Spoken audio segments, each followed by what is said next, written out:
공동 식사를 매우 중요시 여긴답니다. 특히 저녁에 모여서 하는 이 만찬은 굉장히 중요시인데요. 그 중에 절기 있잖아요. 유대인들 절기 중에 6월절이 있죠. 77절이 있죠. 또 수장절 같은 게 있잖아요. 이때 먹는 저녁 식사는 얼마나 중요한지 모릅니다. 그래서 유대인들은 아무나 식사하지 않아요. 자기 민족끼리만 식사를 한다면, 이런 만찬은요. 그래서 만약에 이방인들이 유대인들과 만찬을 먹으려면 어떻게 하면 할례를 받아야 된답니다. 그렇게 해서 유대인이 되어야만이 함께 만찬 식사를 하게 된다는 거예요. 그만큼 유대인들은요, 먹는 것들을 굉장히 중요시하고 만찬을 중요시하고 잔치를 중요시 여겨요. 구약 성경이 그렇게 흘러왔습니다. 신약에서도 그래요. 신약에서 유대인들은요, 그렇게 먹는 것, 잔치, 만찬을 무척 중요하고 있는 거예요. 그래서 오늘 본문의 내용을 보면 누가복음에 이제 우리가 14장에 보면 잔치 얘기를 하거든요. 그러니까 똑같은 말씀에 여러분의 성경책 그 오늘 본문 위에 보면 마태복음 22장 1절에서 이렇게 쭉 써 있을 거예요. 20절까지. 그 내용과 비슷하다는 내용이에요. 그러니까 누가복음에 나와 있는 이 큰 잔치하고 마태복음에 나와 있는 이 잔치하고 좀 비슷하다는 얘기예요. 그런데 차이가 뭐냐면 마태복음을 쓸 때 마태복음은 대상자가 누구냐면 유대인들을 대상자로 썼어요. 그러니까 유대인들이 좀 봤으면 좋겠다라는 마음으로 마태복음을 씁니다. 그런데 누가복음은 그렇지 않아요. 누가복음을 쓴 대상자는 누구냐면 유대인들이 보는 성경이 아니었고요, 유대인들에게 전하고자 하는 것이 아니라 이방인들에게 전하고 싶어서 누가복음을 썼어요. 그러니까 예수님에서 거의 비슷한 내용이지만 마태복음에 대해서는 이제 유대인들한테 하고 싶을 때는 거기에 비슷한 문화를 가지고 쓰고, 누가복음에게는 이제 이방인들, 특히 누가복음은 헬라 사람들을 중심으로 해서 이렇게 볼 수 있게끔 쓴 거예요. 그래서 내용이 비슷하지만 하는 얘기가 약간씩 다르고 보완적인 얘기가 있는 것이 각 그 복음서를 쓰면서 약간씩 달리했기 때문에 그래요. 그래서 오늘 마태복음에 보면 22장에 보면은 임금님의 아들의 혼인잔치를 말을 하고 있고요. 지금 오늘 우리가 읽은 이 본문 말씀 누가복음의 14장의 내용을 보면 어떤 내용이 나오냐면 어떤 사람이 큰 잔치를 벌였다고 얘기를 해요. 어떤 사람이 누군지는 몰라요. 근데 마태복음에서는 그 임금이라고 얘기했는데 본문에서는 어떤 사람이라고 그렇습니다. 그런데 여기 큰 잔치가 있는데 이 큰 잔치란 말은 어떤 의미냐면은 저녁 식사, 만찬 이런 정도가 아니에요. 그냥 저녁 식사 정도가 아니라 저녁에 초대한 성대한 잔치 만찬을 두고 말하는 거예요. 왜 제가 이게 저녁이라고 하냐면 그 여러분들이 읽으시는 그 12절인가요? 보면은 뭐라고 하냐면 예수님이 점심이든지 저녁이든지, 그러죠? 벗이라든지 아니면 형제나 친족들이나 아니면 부자한 사람들을 초청하는 내용이 12절에 나오고 있습니다. 한번 여러분 성경에 있으니까 읽어보실래요? 4장 12절 보셨나요? 오늘 본문의 14장 누가복음 보셨어요? 거기 나오죠. 점심이나 저녁한다고 그러죠. 근데 여기서 말씀은 점심이 아니고 여기 큰 잔치는 저녁 잔치입니다. 만찬, 단어가 그런 의미를 가지고 있고, 그래서 만찬을 벌렸는데 옛날 사람에게 성경에서요 고대의 만찬은 어떤 이 종교적 의미가 담겨져 있느냐면 여기에는요 종교가 담겨져서, 그러니까 여기 나온 사람, 모여든 사람은 다른 사람이 아니에요. 아까 12절 보셨잖아요. 형제나 벗이나 형제나 친척이나 부한 사람이에요. 그런데 여기 지금 우리가 읽은 이 누가복음에 있는 초청된 사람은요 가족이 초청된 거예요. 문중이 초청된 겁니다. 여러분 문중 우리나라의 같은 문화라면 시제라고 혹시 아시나요? 문중 시제라고 아시죠? 시제가 굉장히 크죠. 저는 시제 한번 가본 적이 없습니다. 혹시 여러분은 문중 시제 가보신 분 있어요? 손 들어보세요. 오, 많이 계시네. 그래도 문중 시제 얼마나 많이 모인지 모르죠. 여기저기서 같은 종친들이 다 모여드는 거예요. 그게 오늘 오늘 본문에 나와 있는 큰 잔치란 말이 아까 12절 빗대어 보면은 거기에 모이는 사람들이 대부분들이 씨족이에요. 다 같은 집안 사람들이 모인 거예요. 그래서 뭐냐면요, 그 신앙적인 모임을 갖는 겁니다. 그러니까 우리 문중에 시제를 할 때는요, 조상을 숭배한다고 하는 신앙심을 가지고 모이는 잘못된 거지만, 우리 기독교에서는 그런 모임이 잘못된 거지만, 그 문중에서는요, 그 시제를 드리기 위해서 모여가지고 말이에요, 문중들이 다 조상 숭배하는 거예요. 그 종교적인 모임입니다. 그러면 뭘 준비하죠? 음식도 준비하죠. 정말 그 항렬대로 쭉 있어가지고 말이에요, 맨 위에 있는 제 어른이 모든 일을 주관하는 것들이 우리 문중에서 하고 있는 시제라는 거예요. 그 내용 생각하면 오늘 본문 이해하기가 쉽습니다. 이 종교 행사를 하는 거예요. 거기서 신앙적 행위를 하는 단어가 오늘 큰 잔치라는 말이에요. 오늘 본문이 말하고 있는 큰 잔치라는 말이에요. 그냥 잔치가 아니에요. 집안이 전체가 모여가지고 한 자리에서 우리나라 문화를 보면은 조상 숭배하는 제사를 드리는 그 모임이라고 보시면 될 겁니다. 근데 우리는 이제 성경이기 때문에 이 모임이 유대인들의 의미로 본다면 하나님을 섬기는 그런 모임의 잔치를 마련해 놓은 거예요. 이 잔치를요.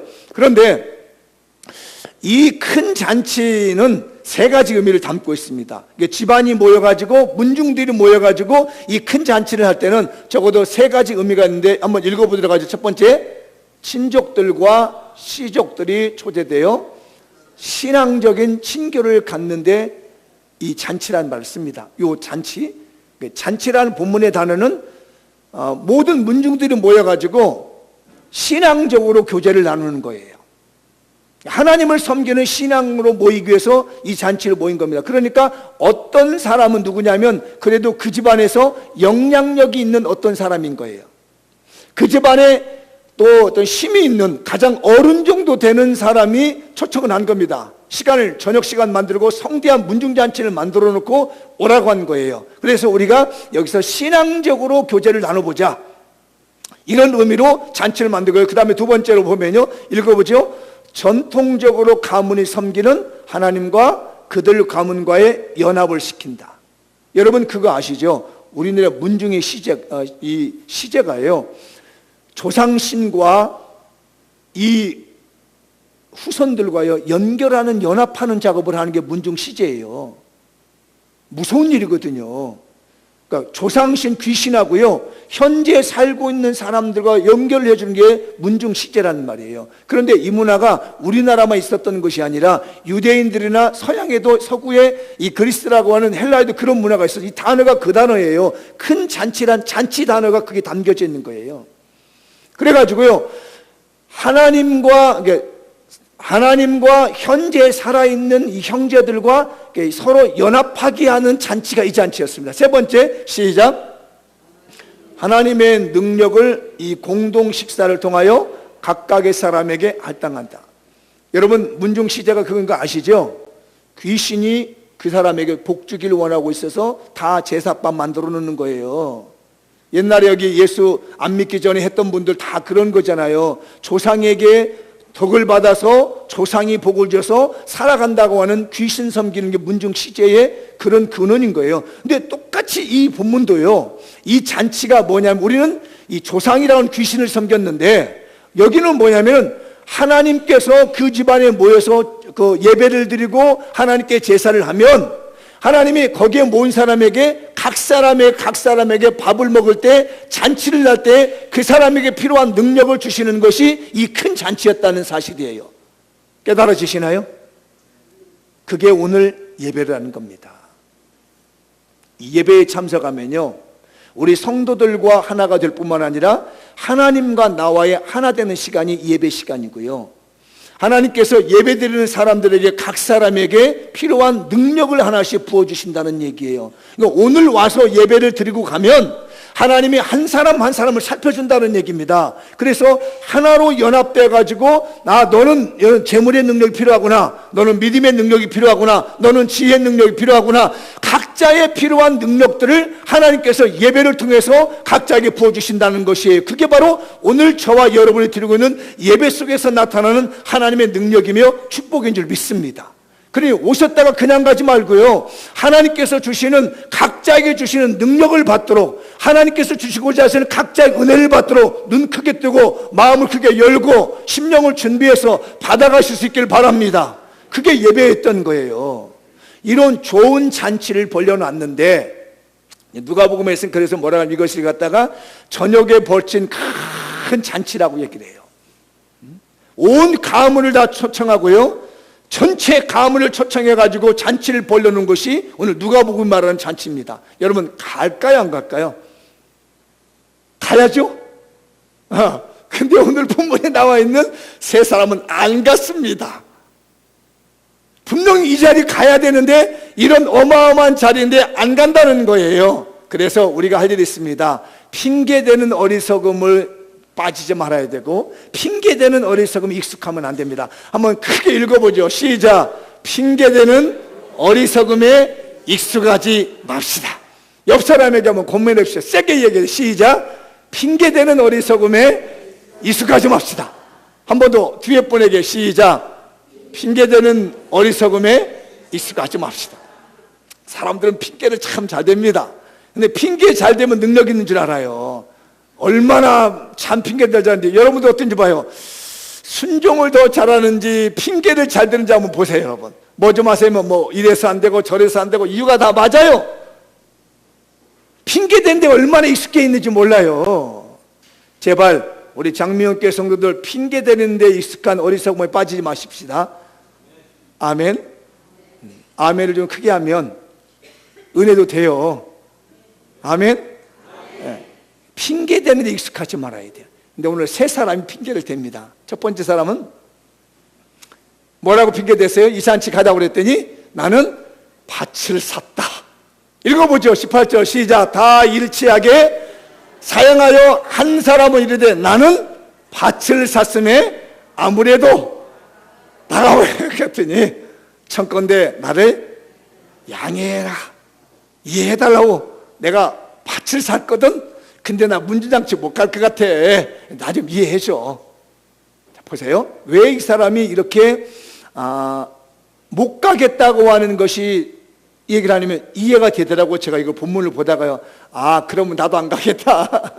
설명이 왜 안 가게 되는지. 여러분 왜 저 사람 안 가 그러지만요, 안 갈 수밖에 없습니다. 제가 오늘 본문의 말씀을 그 12절에 근거해서 친족이라고 했잖아요. 문중이라는 거예요. 옛날에 문중들은 문중 땅이라는 게 있습니다. 우리나라 개념으로 봐도 사람들이 자기 땅이 있어요. 그래서 어려운 사람은 무슨 땅을 먹고 살아요?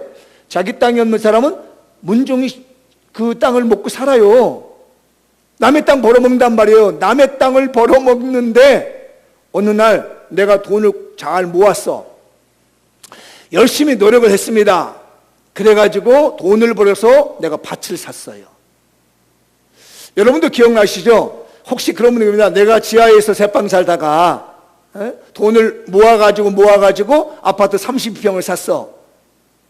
그런데 우리 추석날 집안이 모임이 있대. 추석날 모임이 가는 게 더 즐거울 것 같아요? 내 집 들어가서 단장하는 것이 더 즐거울 것 같아요? 잘 생각해봐요. 어렵게 살다가 내 집 마련해놓고 추석 다음날 입주를 해야 돼. 그러면 그거 비워두고 추석 다음날, 추석날 모임을 갖는 것이 더 좋을 것 같아? 아니면 내일 들어갈 우리 집 입주 가서 손질하고 바라보고 있는 게 더 좋을 것 같아요? 저는 추석날 우리 형제들 만나는 것보다, 문중 가는 것보다 내일 입주할 우리 집 가서 만져보고 쳐다보고 있는 데를 갈 것 같아요. 여러분도 동의하시면 하면? 그런 거예요 지금요. 이분이 어렵게 살다가 밭을 산 거예요. 아침에 가서 밭을 봐도 내 밭이야. 내가 얼마나 어렵게 했다가 저 밭을 샀는데 점심에 가서도 이야 진짜 이것이 내 밭이야. 내가 남의 더블살이 했고 남의 땅 빌어먹고 살았는데 어떻게다가 내 집을 샀는데 저녁에 가서도 이야 내 밭이야. 이런 기쁨이 있었다는 얘기예요. 그런데 이 집안 모임 가면 뭐냐면 너는 왜 이렇게 강하게 사냐 이거예요. 너는 왜 이렇게 그 모양으로 사냐는 얘기예요. 비교를 한단 말입니다. 이 집과 저 집, 니네 자식은 왜 그렇게 생겨먹었냐. 저 집 봐라, 사촌의 형네 집 봐라, 저 집은 다 뭐 출세하는데 왜 니네 집은 그런 집 있나. 그런데 내가 어렵게 힘들어서 집을 샀으니 거기서 얻는 스트레스 받는 것보다는 내가 땅 산에 가서 그 밭에 가서 그냥 좋은 게 더 좋단 말이에요. 이해돼야 안 돼요? 여러분 문중에 모임 가서 쪼는 소리 들을 것 같아요? 내가 사는 밭에 가서 그걸 보고 즐거움을 삼을 것 같아요. 저는요, 밭에 가서, 내가 사는 밭에 가서 즐거움을 드릴 것 같습니다. 본문의 말씀에 밭을 산 사람이 그 사람이에요, 지금. 우리 젊은이들이 예배당에 안 온 이유가 있죠. 교인들 오면 잔소리가 심해요. 왜 그런 바지를 입었냐, 그런 옷을 입었냐, 왜 너는 그렇게 걸어다니냐, 왜 너는 예배 시간에 졸고 있냐, 너는 왜 딴소리하고 있느냐, 뭐 너무 싫은 소리가 많아. 예배당에 오고 예배 드리면 얼마나 잔소리들이 많은지 몰라. 왜 오랜만에 왔냐, 응? 그러니까 애들은 그게 싫은 거라. 그냥 오랜만에 왔던, 나중에 왔던, 뭘 입었던 그냥 내버려 뒀으면 좋겠는데, 목사님도 한마디에 반갑다고, 장로님도 한마디에, 권사님도 이 자체가 싫은 거라. 이게 차라리 나는 우리 친구들하고 밖에 나가서 노는 게 편하지, 가서 교회 가서 이래라 저래라 콩나라 판나라는 소리 싫다니, 그게 오늘 밭을 산 사람의 마음이에요. 그러니 누가 교회 오고 싶겠어요? 그러니 누가 예배드리러 오고 싶겠냐고 말이에요. 온갖 잔소리, 뭐 이상한 소리 교회에서 다 하니까 차라리 다른 데 기쁨이 더 있는 거리요. 어느 교회에서 그랬다고 그러네요. 예배 시간에 모자를 쓰고 온 청년이 하나 있더래요. 다 이 설교 준비하면서 혹시 오늘 우리 중에 누가 모자 쓰고 오면 어떡하냐 고민했더니 다행히도 한 사람도 쓰고 온 사람이 없어. 모자를 쓰고 왔더래요. 목사님이 설교할 때마다 이게 모자 쓰고 오는 그 젊은이가 거슬리는 거라. 그래서 일부러 뭐 회피해가면서 안 봐는 거야. 이제 왜 거기 보면 이제 마음이 상하니까. 그래가지고 예배를 마치고 난 다음에 목사님 한마디 하셨습니다. 젊은이, 예배 시간에 모자를 왜 쓰고 왔어? 그랬더니 요 청년이 딱 목사님을 쳐면서 한마디 했습니다. 목사님은 왜 안경 쓰시고 예배를 드리세요? 그런 거예요. 그러니까 목사님이 하시는 말씀이, 나야 당연히 눈이 안 좋으니까 안경 쓰지. 그 말에 이 청년이 하는 얘기 있습니다. 목사님, 제가 암이 걸려서 머리가 다 빠져서 모자 쓰고 있습니다. 이러더라는 거예요. 이유가 있었다는 얘기죠. 사랑하는 여러분들이요, 우리 교회 교인들이 세상에서 예수 안 믿던 사람들이 교회에 와가지고 할 때는 이유가 있는 거예요. 그걸 갖다 이랬네 저랬네 이야기하니까 누가 교회 오고 싶냐고요. 아무리 잔치가 좋고 아무리 문중 집안이라 해도 나는 밭에 가지. 내가 어렵게 사가지고 난 밭 구경하러 가지. 무슨 그렇게 힘들게 어른들한테 잔소리 듣고 싫은 소리 듣는데 누가 하고 싶냔 말이에요. 그래서 나는 잔치 안 가요 그랬습니다. 두 번째 사람, 장로님 한 가운데 목사님만 얘기하는데 장로님도 그런 얘기가 있었어. 그 끝에 청년 얘기가 나왔습니다. 이게 하루 보니까 이 청년이 빨간 머리를 들고 온 거예요, 남자아이가. 그래가지고 장로님이 보니까 저 젊은 친구가 빨간 머리를 들고 왔으니까 막 굉장히 신경 쓰는 거라. 그래서 예배 마치고 난 다음에, 여보게 젊은이, 왜 자네는 머리를 이렇게 빨갛게 물들이고 왔는가 물어봤더니 이 또 젊은 똑똑한 젊은이가 장로님을 딱 보더니, 장로님 염색하셨죠? 그러니까 왜 장로님은 염색하시고, 나야 머리가 하얘졌으니까 까맣게 젊어지려고 했지. 그래서 염색할 때니 요 청년이 뭐라고 하냐면, 장로님 저는 직업이요 이렇게 빨간 머리 들고 있는 청소년들을 관리하고 있는 선생이에요. 여러분, 제발 우리 교회에 잔치 벌려놨다고 오라고 하고 뭐 이런 정도가 아니라, 그들이 정말로 감동을 느끼고 은혜를 받고 구원의 은총을 느낄 수 있는 이 예배가 되도록 해야 되겠어요. 교회가 돼야 되겠습니다. 밭 찾는데 안 오죠. 저도 안 갈 것 같아요. 잔소리하는 우리 집안 식구 모이는 것보다 내 집 사는지 내 밭 사놓고 그거 보는 게 더 재밌지. 바라만 봐도 좋은 걸 말이에요. 두 번째는 뭘 했다고요? 소를 산 사람. 읽어보죠. 19절인데요 시작.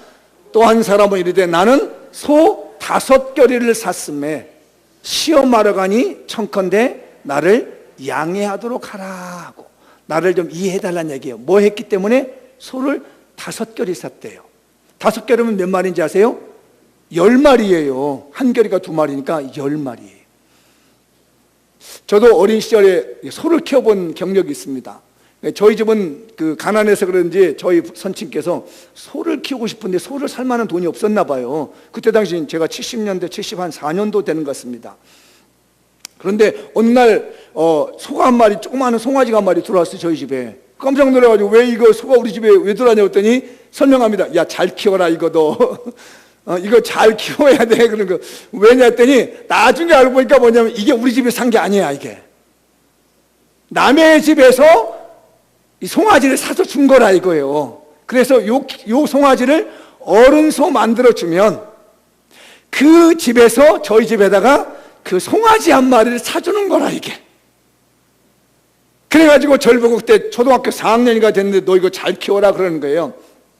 그래서 아침에 저희 이제 고향에서는 이 낮에는 그 들판에다가 매다 놓습니다. 말뚝 박아서 줄에다 박아놓고 저희 문화는 다른 데는 어떤지 모르겠지만요. 그럼 아침에 일어나고 학교 가기 전에 그 소를 끌고 갑니다. 예, 끌고 가서 그 풀이 있는 곳에다 말뚝을 박고 이제 마둬요. 그리고 학교 갔다 온 다음에 해질 멸역이 되면 또 갑니다. 가서 이제 속골을 비워야 됩니다. 왜냐하면 저녁에 얘가 먹어야 되니까. 그걸 가서 속골을 베두고 집에다 놔두고 그 들판에 가서 그 소를 끌어다가 집에까지 갖다 놓는 게 제 일이에요. 안 하다가 혼날 일도 많이 있지만, 꾀보라 안 하다가 아버지가 할 줄 알았지만 혼날 때도 많았습니다. 막 그렇게 해서 키워서 어느 정도 키우니까 큰 소가 되더라고요. 그러니까 정말 그 콘사를 갖다 뒀더니 작은 소를 다시 그것도 키우는 거라 이제. 소 한 마리 키우기도 어려웠던 것이 저희의 70년대 생활이었습니다.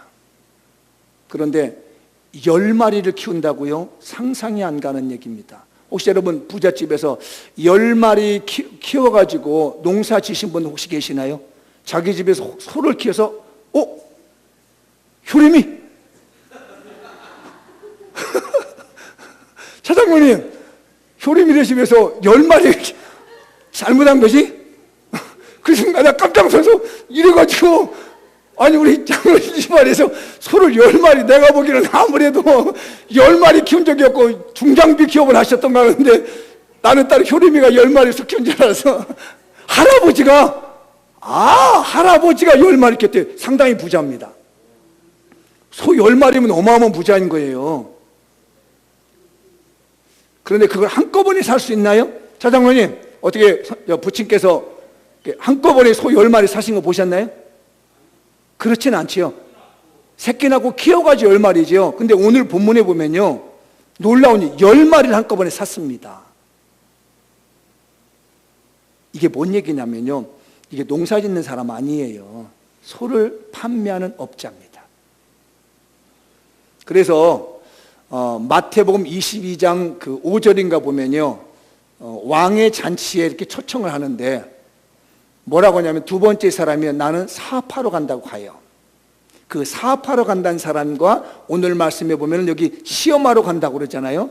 그러니까 소를 10마리를 샀으면 이게 얼마나 돈이 될 것인가를 이렇게 봐야 되잖아요. 이건 뭐 몇백만 원짜리, 이건 뭐 몇백만 원짜리, 요 가격을 정하러 다니는 거예요. 이 소를 새로 사온 사람들은요 물건을 들어오면요 그거 보는 재미거든요. 그 재미가 굉장히, 왜냐하면 요거는 돈이 되겠다, 이건 정말 돈이 되겠네, 그 재미있는 곳을 봐야지. 돈 버느러 가야지. 식구들한테 모이면 뭐 해야 돼요? 돈 갖다 줘야 돼요. 여러분 남의 집 가는, 남의 형제 가는데 빈손으로 가나요? 아니잖아요. 조카들 있으면 뭘 줘야 돼? 다 봉투에 용돈 줘야 되고, 집안 모임 가지면요 또 그 집안한테 빈손 가나요? 그 집에 맞는 또 선물 들고 가야 되잖아요. 이게 이 돈 버는 사람 생각하면, 경제적인 생각을 하고 있는 사람들은 이 집안 모임에 가면 돈을 써야 되지만, 지금 우리 가에 있는 소 10마리는 내가 보고 있으면 다 돈덩어리가 이게 보이는 걸 알게요. 다 돈이야 10마리가. 이건 1000만 원, 이건 900만 원 받겠는데, 이거 500만 원, 와 이거 정말 이런 재미가 재밌지. 내 돈 들어가면서 조카들 뭐 이렇게 용돈 주는 그 자리보다 내 돈 버는 데가 더 좋다는 말이에요. 그래서 이 소 파는 장사는 소를 사다가 되파는 재미로 잔치 안 가는 거예요. 오늘 교회도 마찬가지예요. 오늘 이 자리에 앉아있는 분, 여러분들이 오늘 이 1시간 앉아있는 시간에 여러분이 사업을 해서 100만을 200만을 번다고 하면 안 와요 여기. 여러분들이 믿음이 있으니까 100만원도 200만원도 포기하고 여기 앉아있는 건데, 믿지 않는 사람들은요, 요 시간 예배드리러 올라가면 그 100만 원 아까워서 안 와요. 돈 벌러 가지. 그게 바로 오늘 소를 5결이 샀다고 하는 사람의 소장사의 말이에요. 안 오지요. 그래서 그런 얘기 하죠. 교회 오면 돈이 나오냐 떡이 나오냐. 에? 그거 앉아있어봤자 목사님 뭐라고 뭐 잘해라 뭐 예수 믿어라 전도해라는 얘기나 듣지. 그 얘기 들었다고 두고 돈 주냐고. 오히려 너 내 돈 내놓아야 돼. 무슨 11조 해라 무슨 감사한금 해라 뭐 해라 하지. 그 잔치 뭐하러 가냐는 얘기는 내가 세상에 나서 일하면 100만 원을 받고 200만 원을 받는데 내가 그 자리 가지고 무슨 놈의 일 있다고 예배당에서 예배드리냐. 헌금 들어가고 오지 뭐 들어가지. 이거 안 간다는 얘기예요. 그 말이 바로 내가 소 5그리 샀기 때문에 안 가겠다는 얘기예요. 그 잔치에 들어가는 돈보다는 내가 돈 벌 일이 있는데 내가 뭐라 가겠느냐는 얘기예요. 이해되죠? 충분히 이해가 되는 얘기예요. 세 번째는 뭐예요? 세 번째, 장가 들었기 때문에 안 간다. 읽어보죠. 20절 시작. 또 한 사람은 이르되 나는 장가 들었으니 그러므로 가지 못하겠노라 하네. 장가 들어서 안 가는 거예요. 이것도 이해가 돼요. 봐봐요. 여러분들 집안에 모였습니다. 여기 할머니들 계시죠? 상할머니가 할머니가 쭉 앉아있어. 신혼부부가 왔어. 그랬더니 뭐 콩나라 밭나라 너는 남편한테 잘하냐 어쩌냐 너는 아내한테 잘하냐 어쩌냐 너는 앉는 것이 왜 그 모양이냐 너는 뭐 음식 넣는 게 그 모양이냐 왜 음식 맛이 그 맛이냐. 이게 신혼부니까 앉아가지고 말이에요 지적질이나 당하고 이런 얘기를 듣는 누가 그 자리에 가고 싶냐고. 무슨 예배당에 나왔더니 뭐 찬송을 부를 줄 아느냐 뭐냐 성경을 찾을 줄 아느냐 왜 인상을 그렇게 쓰고 있느냐 왜 그 졸고 있느냐 이런 얘기를 누가 가지고 싶냐고. 그냥 자기네 둘이 앉아가지고 콩닥콩닥 쳐다보면서 자기야 맛있어. 이 재미가 낫지. 막 결혼한 신혼부부가 그런 어른들 모시고 있는 그 자리 불편한 자리에 앉아있는 것보다 우리들끼리 앉아서 사랑나는 게 낫지. 그게 왜 가느냐고요. 그래서 안 갈만해요. 여러 가지 이유 때문에 적절한 핑계거리가 있습니다. 심지어 교회를 다니고 있는 예배를 드리고 하나님의 백성이라고 하는 사람들도 다 여러 가지 주일날 안 나오는 핑계거리 가지고 예배당에 안 나오는데 심지어 교회 안 다니던 사람들이 그렇게 예배당에 나온다는 게 쉬운 일은 절대 아니지요. 그게 오늘 본문의 내용이에요. 그런데 심각한 문제가 하나 있는 거예요. 가장 중요한 걸 놓치고 있어요. 한번 읽어보도록 할까요? 가장 중요한 것을 놓쳐가는 세상에서 불평 없이 끝까지 순종하는 종의 삶을 삽시다. 한 번 더 읽어볼까요? 가장 중요한 것을 놓쳐가는 세상에서 불평 없이 끝까지 순종하는 종의 삶을 삽시다. 이 세 사람은요 가장 중요한 걸 놓치고 있어요. 지금 이 세 사람의 관점은 뭐냐면 제일 먼저 밭을 샀잖아요. 이 세상 사는데 제일 필요한 게 사실 삶의 터전이거든요. 직장, 사업장이 있어야 되잖아요. 여러분 중에서요 젊은 나이에 직장 없을 만큼 불행한 사람 없어요. 돈 벌만한 사람들에게서 직장 없고 사업장 없는 게 정말 불쌍합니다. 재미가 없는 거예요. 일할 만한 나이가 있는데 일할 만한 건강이 있는데 나한테 사업장이 없어요. 직장이 없어요. 얼마나 불행하냐는 얘기예요. 그래서요 첫 번째 나오는 이 밭을 산 사람은요 삶의 터전이 땅이었어요. 우리들이요 가장 행복의 조건이 뭐냐면요 먹고 사는 직장이 있어야 되고요 먹고 살 수 있는 다닐 수 있는요 직장과 사업장이 있어야 먹고 사는 거예요. 인간은요. 요즘 우리나라의 청년들의 실업 때문에 직장이 없잖아요. 능력은 있는데 일거리가 없어요. 요즘 또 이상한 정책 해가지고 소득증대 무슨 뭐 주인가 해가지고 말이에요 소상공인들 다 내놓더라고요. 직장이 없어지고요 이 소상공인들요 자기 사업장 다 내놓고 있습니다. 행복이 무너지고 있는 거거든요. 우리 기도 많이 해주셔야 됩니다. 이 정부를 위해서요. 사람이 직장이 있고 사업장이 있다는 것이 얼마나 중요한지 몰라요. 이게 땅이에요, 땅. 인간의 기본적인 땅. 그래서 오늘 예수님이 세 사람을 등장시킨 이유가 있어요. 인간은 제일 먼저 땅이 필요하다. 먹고 살 수 있는 직장이 필요하다는 거예요. 먹고 살 수 있는 사업장이 필요하다는 거예요. 여러분들, 우리 대한민국의 청년들이 다 직장 잡기를 축원합니다. 우리 장미연교회 성도들이 다 직장 있기를 축원합니다. 우리 장미연교회 성도들 다 사업장 있기를 바랍니다. 이게 땅을 산 거예요. 저는 오늘 말씀을 들으면서 하나님이 우리 교회 청년들 직장 주시는구나. 아멘 안 하는 거 보면 아멘 한 사람한테만 다 가기를 바라고, 우리 교인들에게 다 사업장 주시는구나. 우리 성도들 청년들에게 다 직장 주시는구나. 오늘 밭을 샀잖아요. 가장 인간의 생계의 기원이 되는 것이 밭이었어요. 두 번째 사람은 뭘 했다고요? 소를 샀습니다. 소는 뭐예요? 경제적인 이익 생산독 도구입니다. 아까 말씀드렸죠. 이 소장사는요, 그걸 되팔아 가지고 돈을 버는 거예요. 자, 직장이 있으면 뭐가 나와요? 월급 나와요. 사업장에 있으면 뭐가 나와요? 돈이 나와야 됩니다. 이게 행복이죠. 직장 죽으라고 다녔는데 월급 안 줘. 사업 죽으라고 했는데 마이너스 나고, 그게 무슨 행복합니까? 옛날에 보니까 직장 없던 사람들이 직장 가면 뭐 춤을 막 추더라고. 우리 가까운 데 있는 사람 중에 대학을 졸업했는데 이게 직장이 없는 거라요. 그러니까 어디 가서 말도 못하고 기도 못 풀더니 어느 날 직장을 잡은 거야. 그래 막 전화 받고 막 감동받아서 우는 거예요. 저한테 전화해서 너무너무 하루 종일 울었다는 거예요. 왜? 아들이 직장을 잡았다는 거예요. 눈물을 흘리더라고요. 아버지가 너무 감동돼가지고요. 아들이 직장 잡았다는 것 때문에 아버지가 눈물 흘리시더라고요. 그러더니 이제 직장 다니면 뭐가 들어? 월급 들어와. 소를 이렇게 되팔면은 경제적인 얘기 들은 것처럼 직장에서 이게 재미잖아요, 사람이요. 제일 좋은 날, 한 달 중에서 직장 다니시는 분, 월급 받는 날. 그것도 월급 받을 때 뭘 받는 날, 더 많이 받는 날. 그게 오늘의 인간의 기쁨이라는 거예요. 인간의 최고의 기쁨은 뭐냐? 직장과 사업장이 있으면서 거기서 돈 들어오는 날. 그게 오늘 소를 파는 날이에요. 그 다음에 세 번째가 뭐죠? 셋째 사람은 장가간 사람. 이 사람은 뭐냐면요, 보세요. 직장이 있고요, 사업장이 있어 돈이 들어와요. 그리고 뭐가 필요해요? 가정이 필요합니다. 인간의 행복은 세 가지 조건이 있는 거예요. 직장이 있고, 돈 들어오고, 가족이 있고. 그래서 이 장가 갔다는 얘기는요, 가족을 이뤘다는 얘기예요.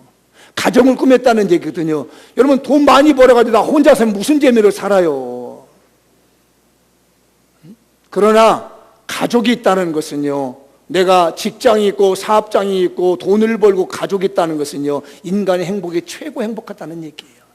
일반적 사람들은요, 그렇게 삽니다. 돈 있으면 됐지. 좋은 직장이 있고 사업장에서 돈 많이 벌면 됐지. 내 사랑하는 가족이 있으면 됐지. 그래서 교회 나오라고 하면 뭐라고 하냐면, 우리 가족여행 가. 너무 좋거든요. 직장 든든하지, 사업장 든든하지, 돈 있겠다, 가족끼리 여행 가는 거 얼마나 좋냐는 얘기. 그만한 행복이 없다는 얘기예요. 가족이 건강해서 가족끼리 외식 가 우리. 얼마나 좋냐는 얘기. 고리타물에 앉아가서 예배드리는 이 장소보다 해외여행, 가족끼리 해외여행 나가서 돈 있겠다, 직장 있겠다, 사업장 있겠다, 마음대로 돌아가는 이것이 너무 좋잖아요. 그래서 오늘 이 성경에서 예수님이요, 그 세 사람을 말하는 거예요. 많은 사람들 중에서 밭을 산 사람, 소를 산 사람, 장가간 사람 얘기하는 이유가 그건 거예요. 인간은 직장과 사업장과 생업자가 있으면 돈이 들어오게 되고, 돈이 들어오면 가족이 필요하고, 가정 구성에서 행복하게 사는 것만큼 더 이상의 행복이 없다는 거예요. 그러나 여기서 중요한 거 하나 놓쳤습니다. 이 사람들이 놓치고 있는 세 가지가 있습니다.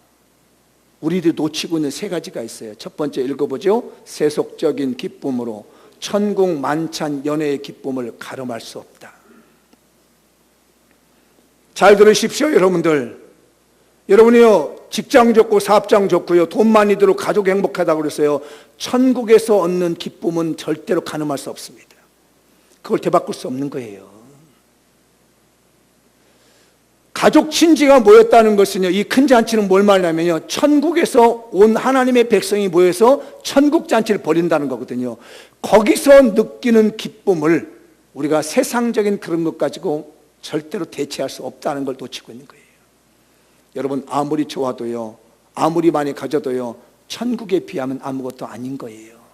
사람들이 그걸 놓치고 있는 겁니다. 해외여행 아무리 좋아도요, 돈이 아무리 많아도요, 내 직장이 아무리 좋아도요, 하늘나라에서 받는 축복만큼은 비교할 수 없다는 걸 잊어버리면 안 됩니다. 우리는 이걸 심어줘야 됩니다. 이걸 가지고 있어야 됩니다. 두 번째, 이 사람들이 놓치고 또 하나가 있습니다. 읽어보죠. 참된 행복은 하나님과의 영적 교제를 통해서 하나님께로부터 각자에게 공급된다. 여러분, 돈 있는 사람, 직장 좋은 사람, 가족이 있는데 왜 자살합니까?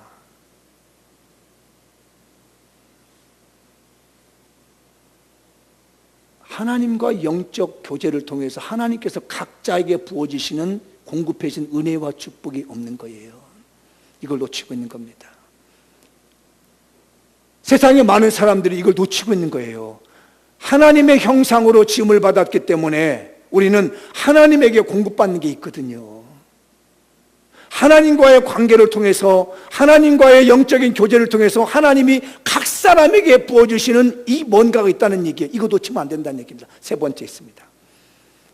읽어보죠. 모든 행복은 저녁 만찬 연회에서 완성된다. 아까 큰 잔치가 저녁 만찬이라고 그랬죠. 이걸 잘 이해될 게 뭐냐면, 정신 조금 이제 거의 다 끝나가니까 정신 차리고 들어보세요. 제가 처음에 유대인과 이방인 얘기했잖아요. 창세기에 보면 유대인들은요, 하루 개념이 어떻게 되냐면 저녁에서 시작되는 거예요. 창세기에서 저녁이 되며 아침이 되니 첫째 날이라. 기억나시죠?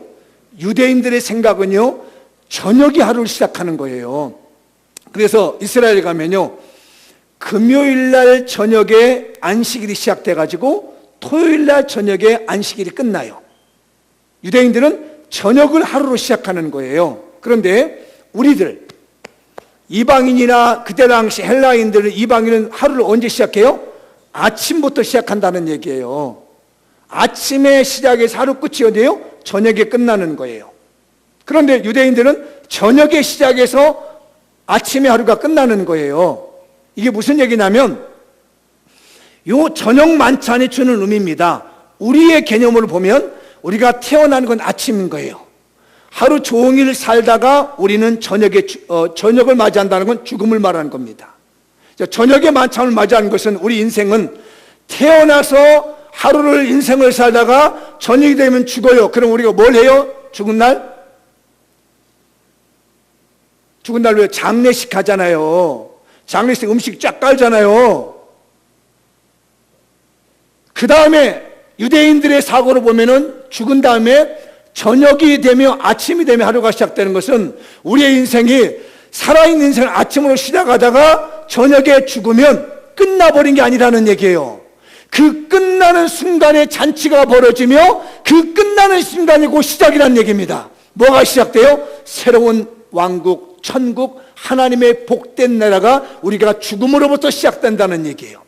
그래서 오늘의 큰 잔치란 말은 유대인들에게 보기는 하루를 시작하는 저녁 만찬이었고, 이방인들에게 시작해서는 하루를 마무리하는 만찬이었기 때문에, 우리가 인생을 살다가 마지막 죽는 그 순간에 내가 예수를 믿었느냐, 그 잔치에 초청을 받았느냐 안 받았느냐에 따라서 그 사람은 영원한 천국의 자리에 들어갈 것입니다. 그러나 핑계대었던 이 사람, 세상의 복만 생각했고 세상의 명예만 생각했고 세상의 행복을 생각했던 밭을 산 사람, 또 소를 산 사람, 그리고 마지막으로 장가간데 행복을 얻던 사람들은 그 잔치에 참여하지 못했기 때문에 영원한 천국의 복을 누리지 못했고 영원한 형벌을 받게 되었습니다.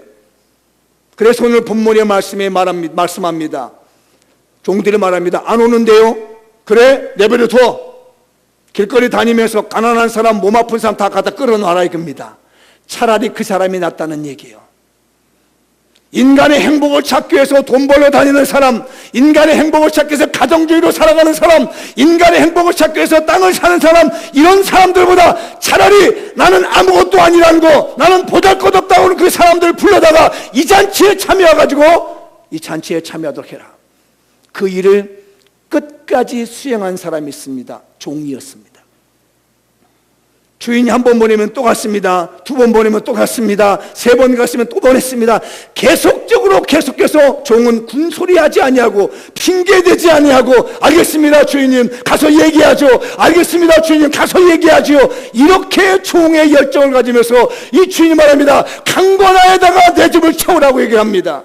강권하다는 얘기는 무슨 얘기인지 아시죠? 설득하라는 얘기입니다. 계속 설득해라. 우리 주인님이 이런 잔치를 벌였는데 와서 같이 식사하시지요. 우리 장미연교회 성도들 8주간 설득을 잘합시다. 아멘. 우리 천국 가야 되지 않겠냐고. 세상의 가치가 중요한 건 놓치고 있다고. 당신 가정이 행복할 것 같으냐고, 돈 많이 버는 게 행복할 것 같으냐고, 직장 있는 게 사업자인 행복할 건 아니단 말이에요. 그건 놓치는 게 있다. 우리에겐 영원한 천국이 있는데 우리 인생이 끝나는 그 만찬 먹는 그 순간에 새로운 세계가 열리니 우리 같이 교회 가자. 우리 예배드리다 하나님께 경배하자라고 하는, 그래서 영적 은혜를 받을 수 있는 여러분들 살아있는 이 종들이 됐으면 좋겠어요. 끊임없이 가는 종들, 불만불평하지 않고 핑계대지 않고 끝까지 이름 없이 순종했던 오늘 본문의 종들의 은혜가 있어지기 바랍니다. 마무리를 지어보겠습니다. 시작. 교회에서 드리는 예배는 천국 연회장에서 왕이신 하나님과 교제하는 시간이다. 하나님과 영적 교제하는 것에서 어떤 이유로든지 핑계대지 말자. 주인의 말을 끝까지 순종하여 주의 잔치자리를 채웠던 종의 심정으로 영혼권의 잔치, 해피데이 자리 잔치를 채웁시다. 우리 교회 이 자리를 채우는 정말 순종 잘하는 종들이 되시기를 주의 이름으로 축복합니다. 기도하겠습니다.